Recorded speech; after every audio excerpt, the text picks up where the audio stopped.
We read this wonderful book, I Will Build You a Temple, the Juhu story by His Holiness Giriraj Swami Maharaj.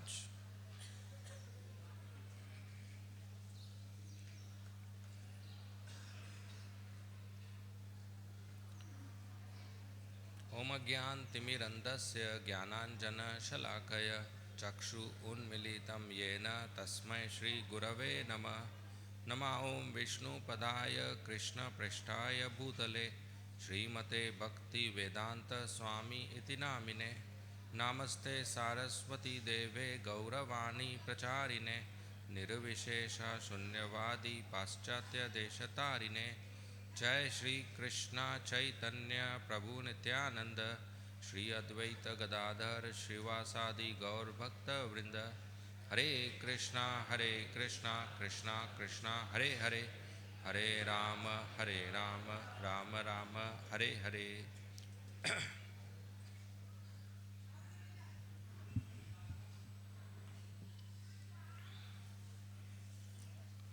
I will build you a temple.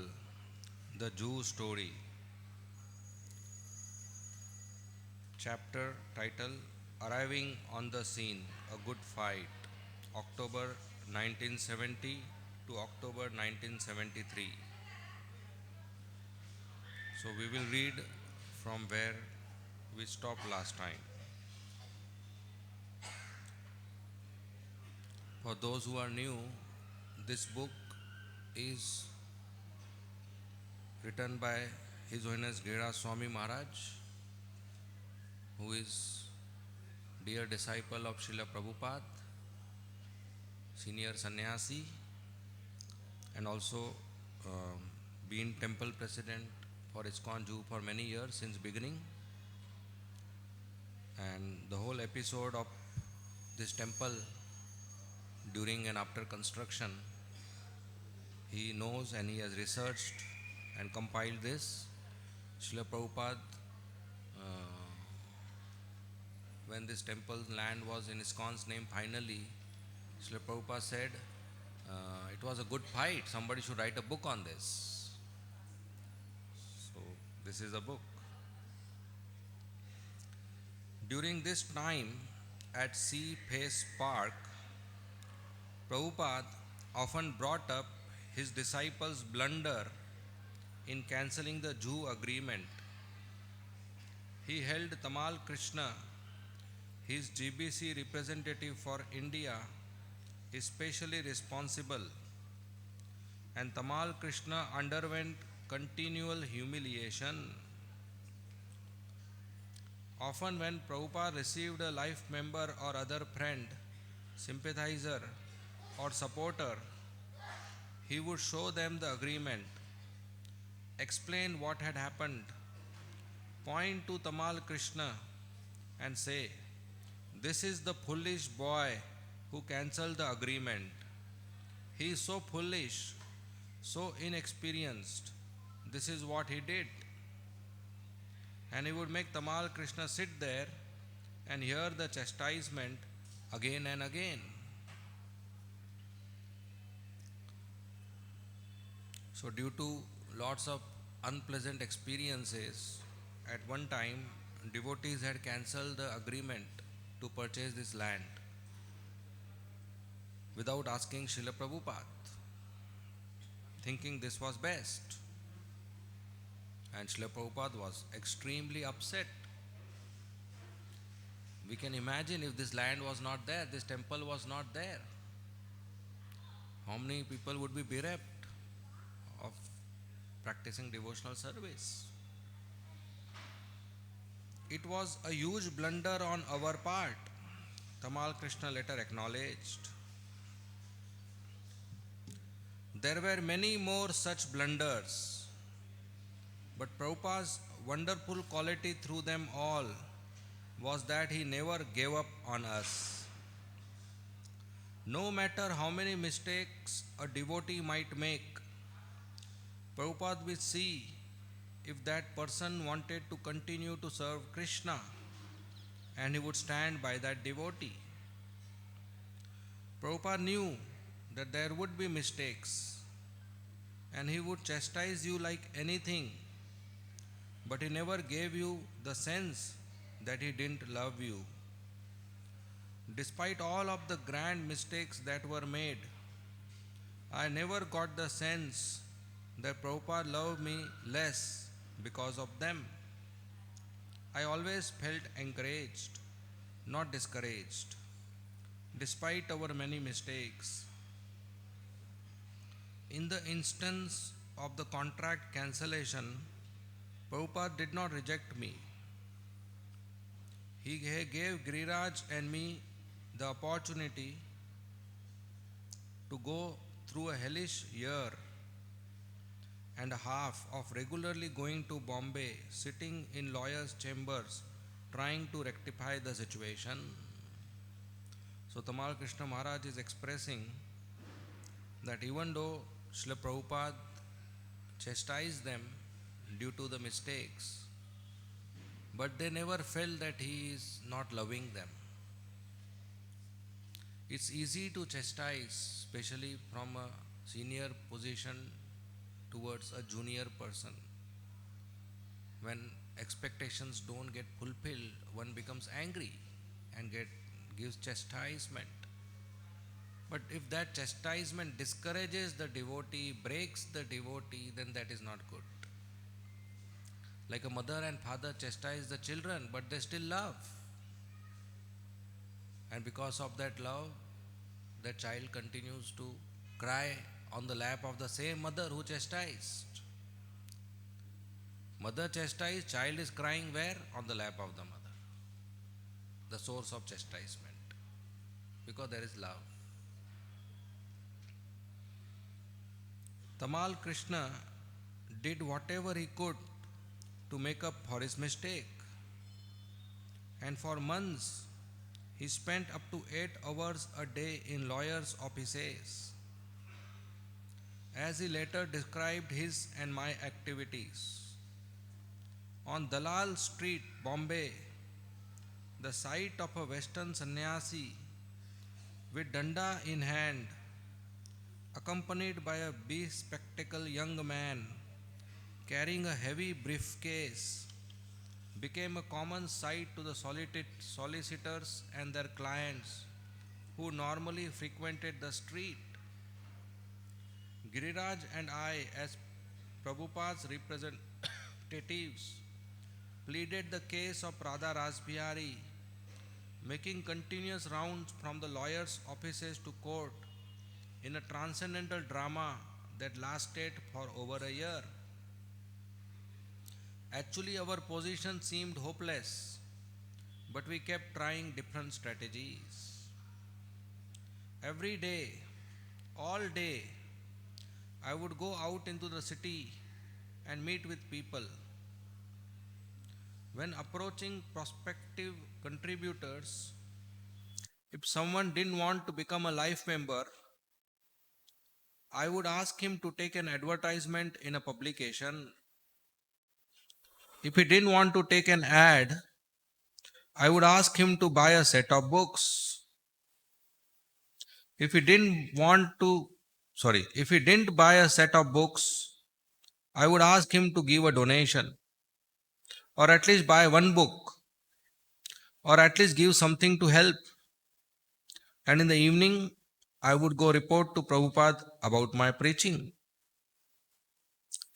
Yes, so when we approach people, we should have more than one product. So if they say no for one, we show another. So here Tamal Krishna Maharaj is explaining, they would go to people and say, become a life member.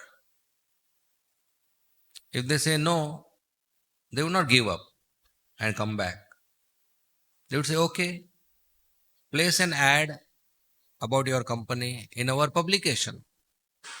So by that money will come to ISKCON and you will get benefit. If they say no, they'll say, okay, take a set of books. One set. If they say no, say, oh, take one book.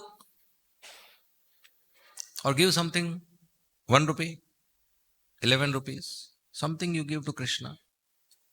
By giving to Krishna, it's a step of love. Love starts by giving, not by taking. Even now, devotees will go for book marathon and meet so many people. So we should tell people to take up Bhagavad Gita. If they have a Bhagavad Gita, we tell them to take Krishna book. If they already have a Krishna book also, we tell them to take Srimad Bhagavatam. If they already have Srimad Bhagavatam also, we tell them to take Sri Chaitanya Chaitamrita.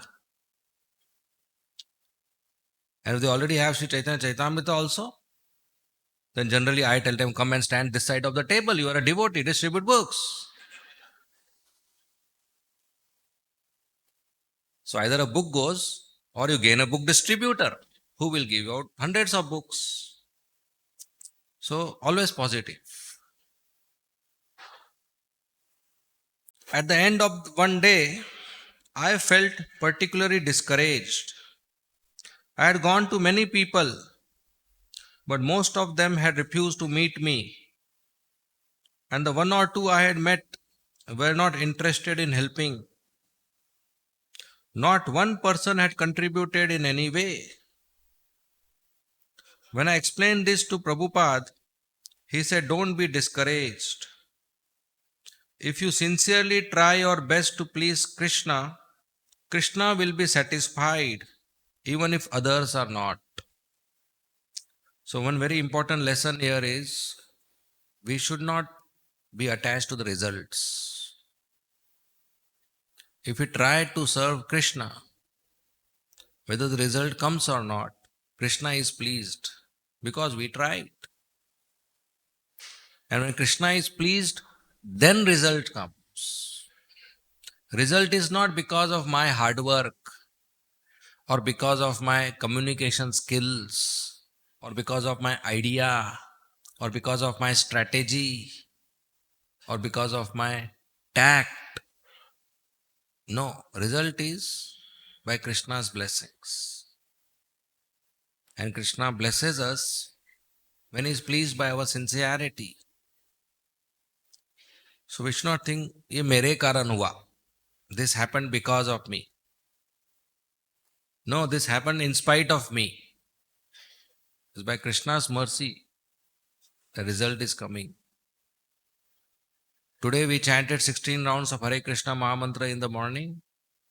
It's not because I have a tongue and I sat down tight with a mala in my hand or with a hand in the bead bag and I chanted 16 rounds. Wrong. Completely wrong. Krishna came on my tongue 16 rounds, 1728 times. Krishna came on my tongue. Not that I chanted, because it's not by my skill, it's by Krishna's mercy. I considered Prabhupada's words. The people I had met may not have been satisfied, and so they had not contributed. And even the devotees may not have been satisfied, since I had not achieved any desired results. But if Krishna was satisfied, what else mattered? I understood that if I sincerely try to serve Krishna without any other motivation, Krishna would be pleased regardless of the results. Mr. Mahadeviya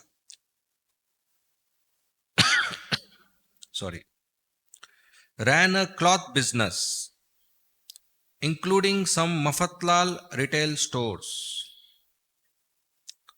His older brother, Kumud Chandra, had been the head of purchases for the Mafatlal textile companies, a responsible position for a trusted person.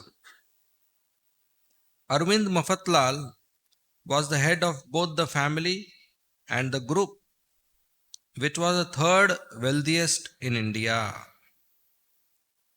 His father and Mr. Mahadeviya's father had been in business together for many years, and Kumud Chandra had been married to one of Arvind's sisters. Arvind was also a leader of India's Gujarati community and a great philanthropist. In fact, the family was renowned for being pious and religious people of impeccable character with strong connections with the government. They were especially respected for their charitable work. Mr. Mafatlal distributed food to thousands of people in impoverished areas, and whenever there was a flood, drought, famine, or other disaster, he would take a leading role in providing for the victims. They served nutritious vegetarian food to hundreds of thousands in need, and people often spoke of them with the reverence and adulation usually reserved for the gods. Many times, when we met persons to enroll them as life members and get donations, they would ask, "Have you met Arvind Mafatlal?" And we were embarrassed to have to say, "No, we had not."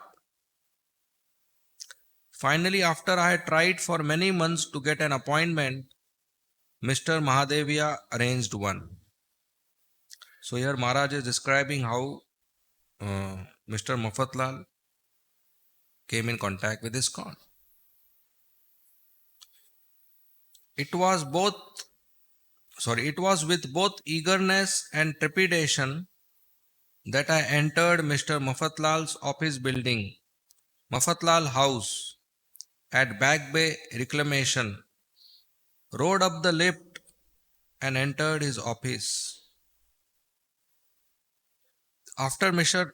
Mafatlal greeted me from behind his large desk, I sat down and began telling him about our philosophy and some of our activities in India. When he described his food distribution and free eye camps and other charities, however, the discussion became somewhat contentious. I objected that feeding needy persons and giving medical relief were karmakand. Mr. Mafatlal insisted that such activities were bhakti. We disputed a bit, but I didn't want to alienate him by arguing, and eventually the meeting ended without a conclusion. When I returned to Sea Face Park that evening and Prabhupada asked how the preaching had gone, I related the incident. "Is it karmakand?" I asked. Prabhupada replied that Mr. Mafatlal's activities were in the category of charity. Charity is recommended for householders, he said, and he praised the activities of those who served in this way.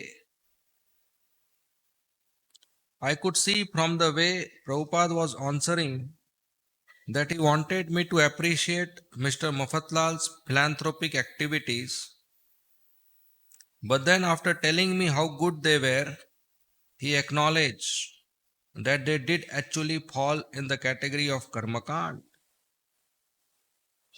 His point, I understood, was that my attitude toward karmakand should be sympathetic rather than condescending. We should appreciate the service of those we met, even if they were not on the highest platform, and not feel that we were superior. So we meet many kinds of people who contribute to the society in different way, and according to Bhagavad Gita, there is higher platform and lower platform.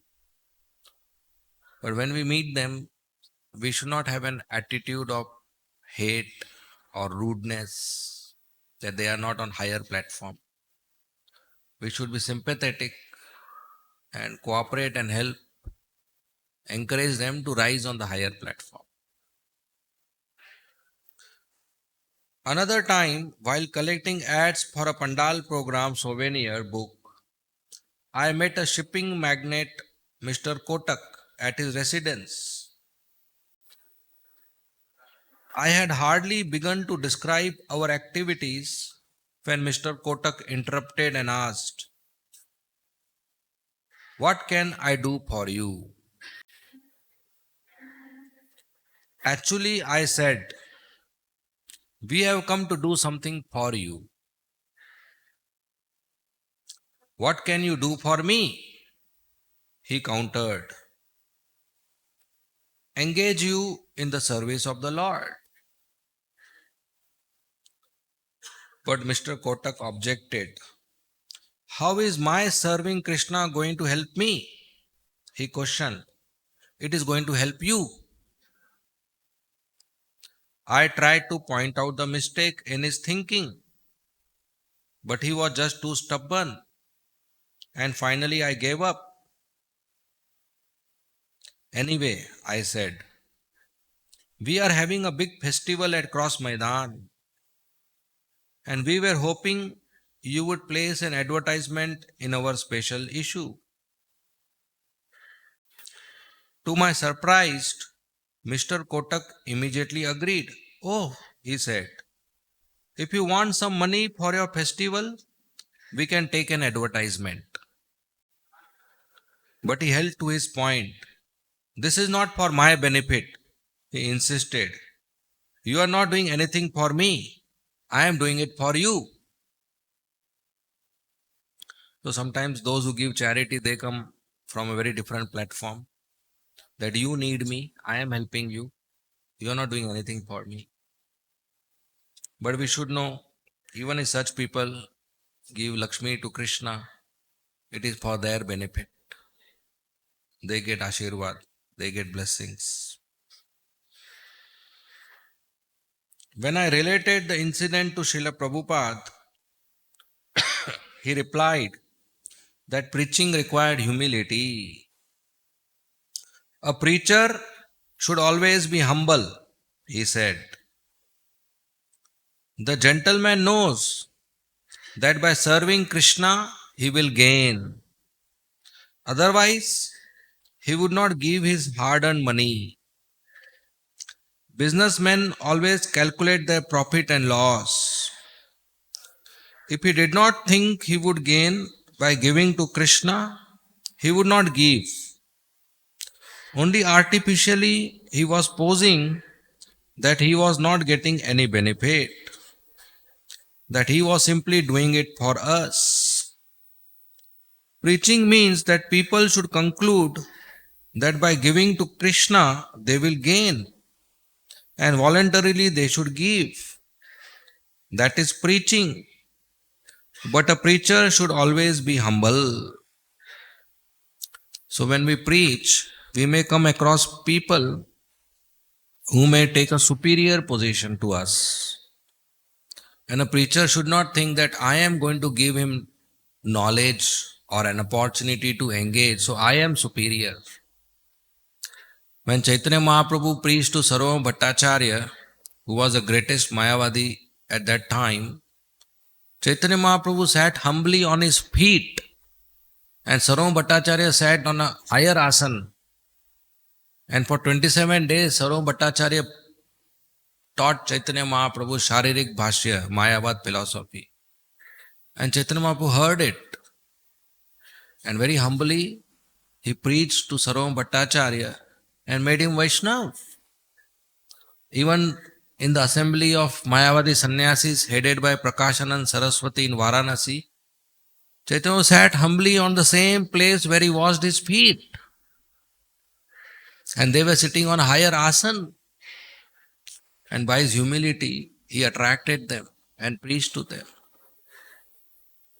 So a preacher should not think that I am superior and I am giving knowledge or an opportunity to engage. And with that attitude, developing pride or developing superior attitude, connect with others. No, we connect with others as humble servants of Radha Raj Bihari. So every single person who comes inside the gate of this temple is a visitor of Radha Raj Bihari, guest of Radha Raj Bihari. And we are staying in temple as servants of Radha Raj Bihari. So when the guest of my master comes in the house of the master and I am the servant, I should not take a superior position because he is the guest of my master. So he is like my master and I am servant. So I should take a humble position and talk to him and make him comfortable. Then my master will be pleased. If I take a superior position, my master will not be pleased. So we should be careful. I appreciated Prabhupada's instructions. Even though personally we had nothing to gain if donors served Krishna and they had everything to gain for their benefit and ours, we should be humble and approach them as beggars. I was reminded of an incident in Indore when Prabhupada had gone to see a wealthy man, a leading citizen, and requested him to become a life member. After speaking to him for some time, Prabhupada had showed him the books. I already have these books in my own language, the man had said. I don't need any more. I have not come here to sell you some books, Prabhupada had replied. I have come here as a beggar at your doorstep. At that, the man's attitude had immediately changed. Oh, yes, he had said, I will become your member, Swamiji. I will become your member. Srila Prabhupada's preaching was strong, and he didn't hesitate to tell things as they were without sugarcoating. Loknath had initially been disturbed by this. He had thought, high class people are coming all the way from the city. And here is a sadhu telling them there are fools and donkeys and hogs and dogs.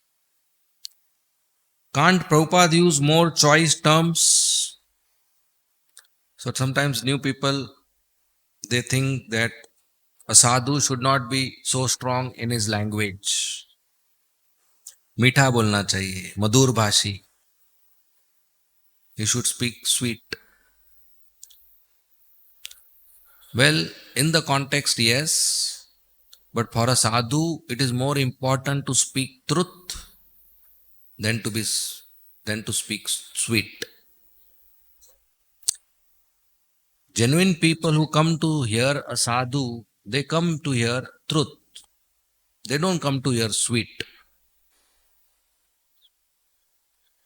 But as months passed, Loknath found himself using the same language. And he realized that it was appropriate. Prabhupada was straightforward without holding back. Why flatter? He would often say. He wanted to dismantle people's false ego and bodily concept of life. And he delivered Krishna's message undiluted and unadulterated. He was truly representing Krishna. Because Krishna too in the Bhagavad Gita did not flatter. He used terms such as Mudha, rascal, and Asura, demon. And Prabhupada was repeating his message, Mudhas, Naradhamas. I observed though that after speaking like this, Prabhupada would be courteous and friendly. He wasn't thinking that these people were rascals and that he should avoid them. He always made sure they got prasad and were encouraged in Krishna consciousness. One could see that he hated the sin the meat eating, gambling, intoxication, and illicit sex, but separated the sin and the sinner. As he had said in Boston at Brandeis University, we admit everyone. Our mission is to elevate persons from the down state of life to the highest state of life. Jesus Christ also said, "You do not hate the sinners, but hate sin." So people may be sinners. We raise them to pious life. But we say, don't do this. Don't do this sinful act. Don't take intoxication. Don't do this. Don't do this. We hate the sin, not the sinners. If we hate sinners, then where is the possibility of preaching? He was endeavoring to remove the sin, and at the same time, he was extremely affectionate toward all the sinners. Actually, Loknath's reaction to Prabhupada's strong words was similar to Prabhupada's initial reaction to Srila Bhakti Siddhanta Saraswati's preaching. When Prabhupada first met his spiritual master, he noticed that Bhakti Siddhanta would criticize practically any person or ideology that was presented to him. Prabhupada later commented that at first he had been thinking, doesn't he know how to do anything besides criticize? But eventually he realized that everything Srila Bhakti Siddhanta had said was right. So don't go to sadhu to hear some sweet words. Go to sadhu who will use his sharp tongue and strong words as a knife to perform a surgery on our heart and clear all the infection, all the anarthas. You can't go to doctor and say, don't give me bitter medicine, I like sweets, give me sweet medicine. And don't put needle in me, I don't like pain. For that you don't go to doctor. If you go to doctor, he will use needle, he will use knife, there will be cut, and there will be prick, and there will be blood loss. But that is the only way. Pain is the only way to cure the infection. So sadhu is also like a transcendental doctor. His sharp tongue and strong words are the tools by which he performs surgery, operation on our heart and clears the anarthas. So one should be ready to endure it. One day, Loknath came to Sea Face Park to inform Prabhupada about the activities in Juhu. 50 or 60 people were attending the evening programs, he reported, which pleased Prabhupada. Oh, he said, that's very nice. So during those days, 50-60 people would come in the evening and Prabhupada is very pleased. Today if you see at the gate, especially in the evening, 50-60 people come every minute.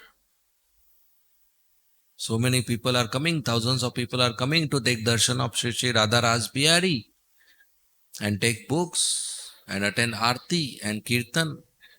So Prabhupada is very pleased. And when we take care of these visitors, he is pleased with us. Loknath also received second initiation at Sea Face Park. Because the wooden altar in Juhu had silver plating that needed polishing, and Loknath was thin and small-bodied, and Maithili, the head pujari, was not. Maithili had him climb onto the altar to clean it. Loknath started doing artis, and in time he became the head pujari. So now Radha Rasbihari has a golden plated altar. When there was a silver altar, of course this is a different altar. When there was a silver altar, it required regular varnishing. But now the king has much higher opulence. He has a golden altar, so beautiful.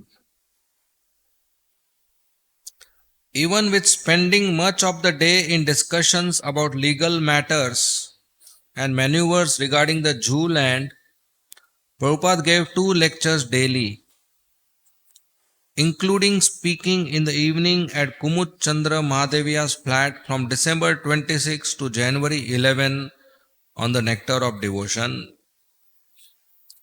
His lectures were the highlight of the day for us, one of the highlights of our lives.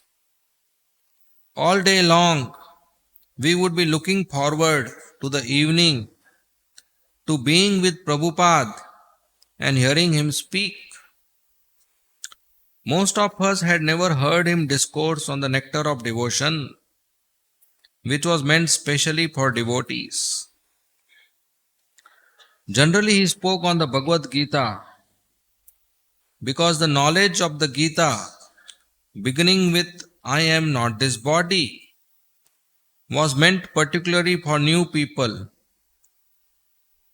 But since we were in the sea face park flat without outsiders, he was able to speak to our level of understanding. When Prabhupada spoke, the devotees sat in rapt silence, erect and attentive. And after the lectures, we would go over what he had said and share our realizations. He lectured on the meaning of pure devotional service. Anya abhilashita shunyam gyan karmadi anavritam anukulyenna Krishna anushilanam bhaktir uttama. When first class devotional service develops, one must be devoid of all material desires. Knowledge obtained by monastic philosophy and fruitive action. The devotee must constantly serve Krishna favorably as Krishna desires. Bhakti Rasamrita Sindhu 1.1.11 and also Sri Chaitanya Chaitamrita Madhya Leela 19.167. Prabhupada often used the term pure devotional service or unconditional devotional service. But I wondered what exactly that was. I thought it must mean that one was ready to perform any service for the spiritual master. But I wasn't sure, so I asked. Unconditional devotional service, Prabhupada replied. Unconditional means spontaneous. Prabhupada's talks on the nectar of devotion were both profoundly philosophical and relevant to issues we were facing. In his first talk on December 26, he raised the question of black money in relation to Krishna consciousness. Prabhupada opened by reading from the preface. Sakar Malik, who was later to become Srila Sanatan Goswami, took advantage of his brother's personal money, which had been deposited with a village banker, and escaped from the prison of Hussain Shah. In this way, both brothers joined Lord Chaitanya Mahaprabhu. Prabhupada commented, sometimes it is questioned that Sanatan Goswami paid the money in black market. He chuckled and continued, yes, actually he paid. When the Nawab Hussain Shah imprisoned him, he was a minister, and the superintendent of the jail had been working under him. So Sanatan Goswami requested him that I have done so many times your benefit. Now you do me one benefit. You let me go. Although the Nawab has imprisoned me, I am going to be a peer, religious instructor. The Muslims very much respect the peer, and actually he was going to be a peer. He renounced family life and became a Goswami. I am sacrificing my life for God, and you just help me in this service. And not only that, you will get some material profit also. So he offered 5,000 gold coins, muhurs.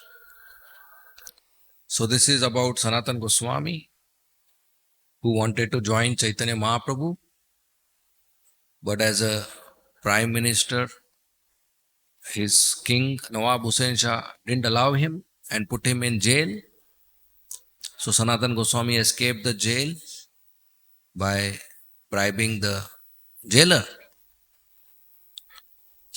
Now the question is whether this kind of black marketing, bribing is required for spiritual life. And the answer is that everything is required provided you can satisfy Krishna. This is the principle according to time and circumstances. Just like on the battlefield there was fighting, and Krishna advised Yudhishthir that you go and tell Dronacharya that your son Ashwathama is dead.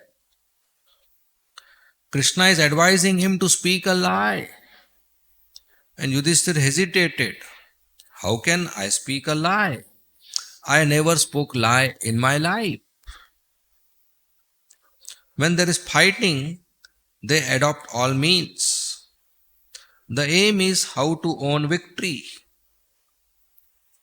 Although there are so many international laws, they don't care for them.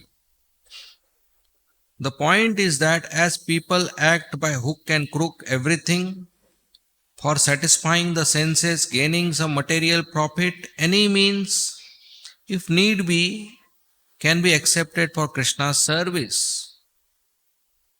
Everything can be accepted. Otherwise, how Sanatan Goswami is bribing? How Krishna is advising Yudhishthira to speak a lie? So this instruction to even go beyond ordinary morality to please Krishna is there, but it's for mature devotees. One should not take it as a license to act in any way required in the name of good intention to please Krishna. Very maturely, authorized by one's superiors, one may perform such tasks. But in general, a devotee should be beyond doubt. His character should be beyond doubt. A devotee should follow all the laws so that people don't point fingers at a devotee and say, look, ISKCON devotees are like this. So then ISKCON gets a bad name. Srila Prabhupada's ISKCON and Srila Prabhupada gets a bad name. That is not proper.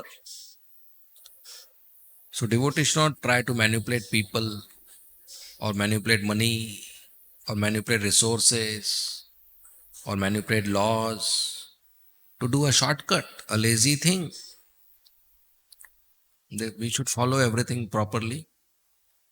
Only at a very different stage of life and event or requirement, such needs may arise.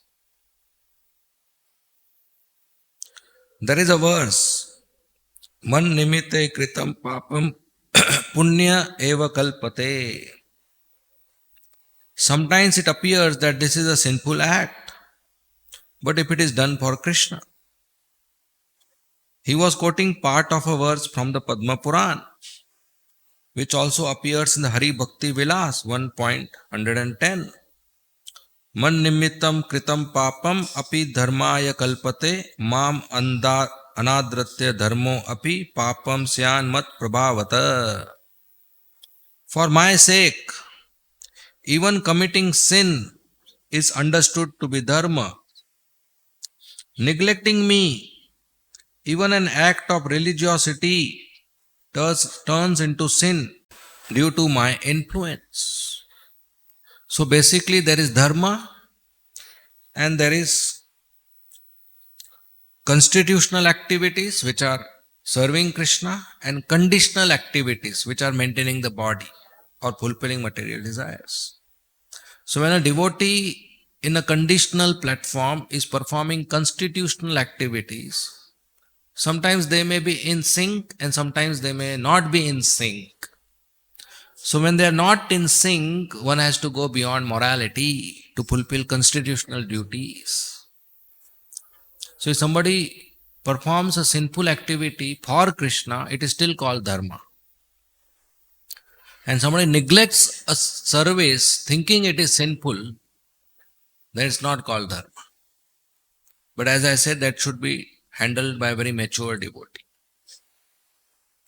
This is not a license to commit sinful activities. Like Vasudev, at dead night, 12 o'clock, he left the jail of Kans and came to the house of Nanda Maharaj, went to the bedroom of Yashoda Maiya and exchanged the child so that Yashoda's child is killed by Kams and my boy is protected. Now this is beyond morality, going to your friend's house at night 12 o'clock in the bedroom of his wife and keeping your child for safety and taking his child for being killed. That's not a moral activity. And Vasudeva is a very moral person. Even Kamsa had trust on Vasudeva that he is a very moral person. But Vasudeva did that, spoiled his reputation because Krishna instructed him to do so. That's beyond morality. Our bhakti, Prabhupada continued, is anukulyena Krishna anusilanam. We have to satisfy Krishna. Krishna is asking me to tell a lie. Yes, I shall tell a lie. That is bhakti. If I consider, oh, I have never spoken lies in my life, how can I speak a lie? That is not bhakti. Because it is pratikul, against the desire of Krishna. Common people cannot understand this, they will shudder. So dharma means, bhakti means to obey Krishna's orders. And Krishna's general order is to speak truth. So when we speak truth, that is dharma. Krishna is pleased. But in a rare instance where Krishna is personally coming and tell lie, and I say, no, I have to follow dharma and speak truth. Whatever Krishna says, that is dharma. Na? But that is rare. If Krishna personally comes and tells you, do that. Till that, don't do. He was enunciating a general spiritual principle that was especially relevant to his work in India. In general, he advised his disciples to follow the laws of the land and to act in the mode of goodness and exhibit the qualities of Brahmins. Shamo damas tapa sauchyam shantir arjavam evacha jnanam vijnanam astikyam brahma karma sabhavajam. Peacefulness, self-control, austerity, purity, tolerance, honesty, knowledge, wisdom and religiousness. These are the natural qualities by which the Brahmanas work. Bhagavad Gita 18.42. Prabhupada continued, they think, oh, Krishna is teaching Yudhishthir, such a nice man, religious man, and is teaching him to speak a lie. Avajananti mam mudha manushim tanum ashritim. Fools deride me when I descend in the human form. If sometimes one thinks like that, he becomes a Muda, fool, rascal. Yudhishthira declined to follow Krishna's order, though ultimately he agreed, and his hesitation or reluctance based on some material calculation is not appreciated by pure devotees. Before Yudhishthira told his lie, the wheels of his chariot would never touch the ground because he was so righteous. But after he lied, his wheels did touch the ground. The mundane interpretation is that he fell from his position because of his lie. But the devotional interpretation is that he fell because he had hesitated to follow Krishna's instructions. So this is a popular misconception. When Krishna told Yudhishthira Maharaj to speak lies, Yudhishthira Maharaj hesitated. But eventually he obeyed Krishna and spoke lies, conveying to Dronacharya indirectly that his son died. So Yudhishthira Maharaj Dharmaraj, he never spoke a lie. He was so righteous that the wheels of his chariot would not touch the ground. They would be few centimeters above the ground and move. So after the episode of his speaking lie, his wheels started touching the ground. So some people say that because he spoke a lie, this is non-righteous and he fell down. But actually the wheels touched the ground not because he spoke lies. The wheels touched ground because he hesitated to spoke lies. He hesitated to obey Krishna. Because he hesitated to obey Krishna, his advancement in bhakti reduced. So the most important principle is obedience. Obedience to Krishna and the spiritual master. There are many instances, Prabhupada continued, just like the gopis. In the dead of night, when Krishna played his flute, they left their husbands, fathers, brothers, children, everything, and they went. Now, according to our Vedic system, young women leaving the protection of father, brother, or superiors and going into the forest for another boy, oh, it is very sinful. Socially, it is sinful. And Krishna instructed the gopis, what have you done? You go back immediately. And they began to cry. This description is there. So from the social point of view, this is sin. When the gopis went to Krishna. Similarly, Prahlad Maharaj stood without any protest when his father was being killed. And Bali Maharaj respected his spiritual master when he, Shukracharya, said, don't promise. And Bali Maharaj rejected his spiritual master when he, Shukracharya, said, don't promise. He is Vishnu. He will take everything of yours. Don't promise anything. Bali Maharaj said, he is Vishnu and you are asking me not to promise to him?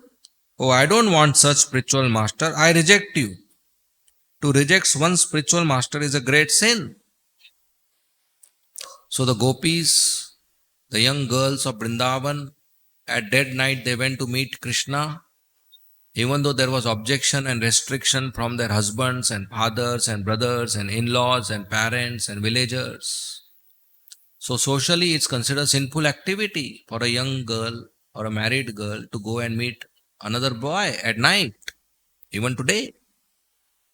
But gopis are celebrated as highest devotees.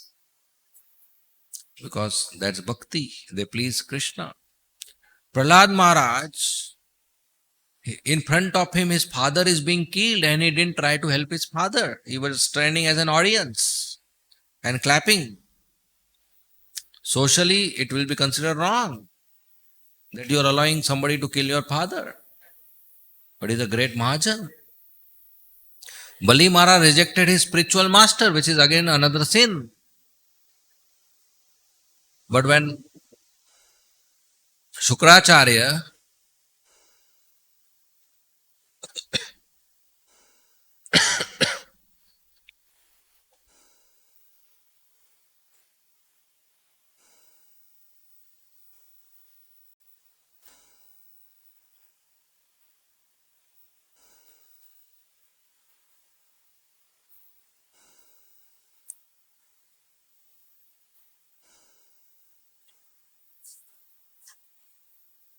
So Shukracharya, the spiritual master of Bali Maharaj, told Bali Maharaj not to serve Vishnu. And Bali Maharaj said, you are stopping me to serve Vishnu, I reject you. Because the Guru's job is to be transparent via media between the disciple and the spiritual master. The Guru's job is to encourage the disciple to serve Krishna, to surrender to Krishna, to grow in bhakti. But what kind of Guru is this who is not allowing you to serve Krishna, who is not allowing you to grow in bhakti? Just keep giving me donation. Shukracharya thought if he gives everything to Vaman Dev, then my dakshina will stop. So don't serve him. So that's not spiritual master. From social point of view, religious point of view, these are irreligious, sinful activities to reject one's spiritual master, to see one's father being killed in one's presence. One woman is going to another boy in dead of night. Superficially, they are sinful activities. But Chaitanya Mahaprabhu recommends Ramya Kachit Upasna Vraja Vadhu Vargena Ya Kalpita. Chaitanya Mat Manjusha. There is no better Upasna, method of worship, than as it was conceived by the gopis. First class. Okay, we will end here. Thank you very much. Shri Shri Radha Ras Piyari Ki, Srila Prabhupada Ki, His Holiness Giriraj Swami Maharaj Ki. Hare Krishna. If there are any questions or comments, you may please ask. Yes, Prabhu. They'll give you a mic.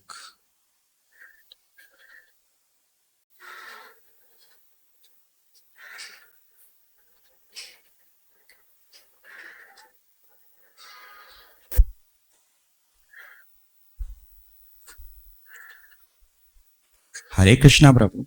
हरे कृष्ण। मेरा सवाल था कि हम किसी को अगर preach करते हैं तो जो उनके देव को मानते हैं, हम उनका अनादर न करते हुए हमारा बिहेवियर जो है कृष्ण के लिए, वो बिहेवियर और हम लोग क्या कृष्ण के लिए डिज़ायर रखते हैं, वो अगर हम बताते हैं उनको तो वो ज़्यादा इम्प्रेस होते हैं। तो क्या यही एक्टिविटीज़ करनी चाहिए कि ताकि हम उनको भी इंटरेस्ट ला सके कि हम कैसे कृष्ण को सर्व कर सकते? क्योंकि मैंने देखा गया है कि मेरे जो दोस्त लोग थे वो लोग भी इंटरेस्ट ले रहे हैं मेरे बिहेवियर को देख के कि किस तरह हम लोग तिलक धारण करते हैं, किस तरह हम लोग धोती वगैरह पहन के कृष्ण के लिए सर्व करते हैं। तो यही रहना चाहिए एटीट्यूड, या उनको बताना चाहिए कि देवी देवता को मत मानो या ये मत करो वो मत करो? यही प्रश्न था मेरा।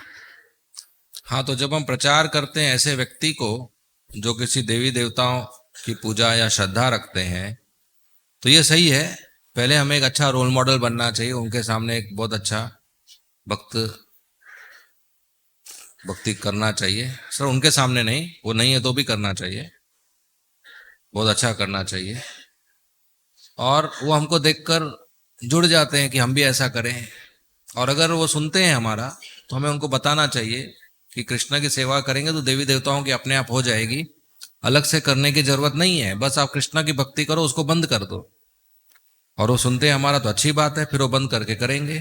लेकिन अगर हमको लगता है कि अभी उनका श्रद्धा पक्का हुआ नहीं है, ऐसे बोलने से वो लोग कृष्ण की सेवा नहीं करेंगे, तो उनको बोलेंगे आप दोनों करो, आप जो कर रहे हो वो करते रहो, बस एक माला ऐड करो, एक माला हरे कृष्णा भी करो, एक श्लोक भगवद गीता भी पढ़ो, दोनों करो, add Krishna to your life. तो अगर वो सुनते हैं तो हम दो चीज करना चाहिए, add Krishna to your life and subtract demigod worship from your life. अगर नहीं सुनते हैं तो सिर्फ इतना करना चाहिए, add Krishna to your life. Subtract बात अभी नहीं करना चाहिए, वो कृष्णा जाकर सब्ट्रैक्ट कर देंगे। हरे कृष्ण। ठीक है, हरे कृष्ण। और कोई प्रश्न?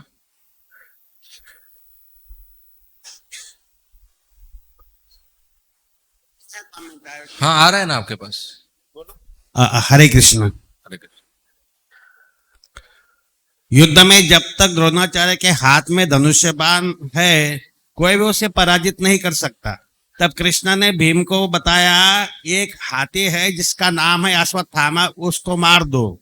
भीम ने उसको मारा और चारों ओर शोर मचाया कि अश्वत्थामा मारा, अश्वत्थामा मारा। द्रोणाचार्य जानते थे कि अश्वत्थामा चिरंजीव है, उसे कोई भी मार नहीं सकता। उनको संदेह हुआ, तब धर्मराज ये सच्चाई बताएंगे, वो जानते थे। कृष्ण धर्मराज को बोले, झूठ बोलो कि मारा है। वो बोला, मैं झूठ नहीं बोलूंगा। उन्होंने बोला, झूठ नहीं बोलते तो ठीक है, कम से कम इतना बोलो, नरोवा कुंजरवा, ये अश्वत्थामा मारा गया है, मनुष्य है या पशु है। तो जब उन्होंने बोला नरोवा, तब तक सुनाई पड़ा। जब वो कुंजरवा बोलने वाले थे, तब कृष्ण जोर से शंख बजाए, तो उनको सुनाई नहीं पड़ा। तो उनके मन में ये हुआ कि अश्वत्थामा उनका बेटा मारा गया है। तो उन्होंने धनुष्य त्याग दिया और समाधि में बैठे। तब धृष्टद्युम्न ने फिर उनका वध किए, और ऐसे इस प्रकार पांडु की विजय हुई। हरे कृष्ण। हरे कृष्ण। धन्यवाद। और कोई प्रश्न?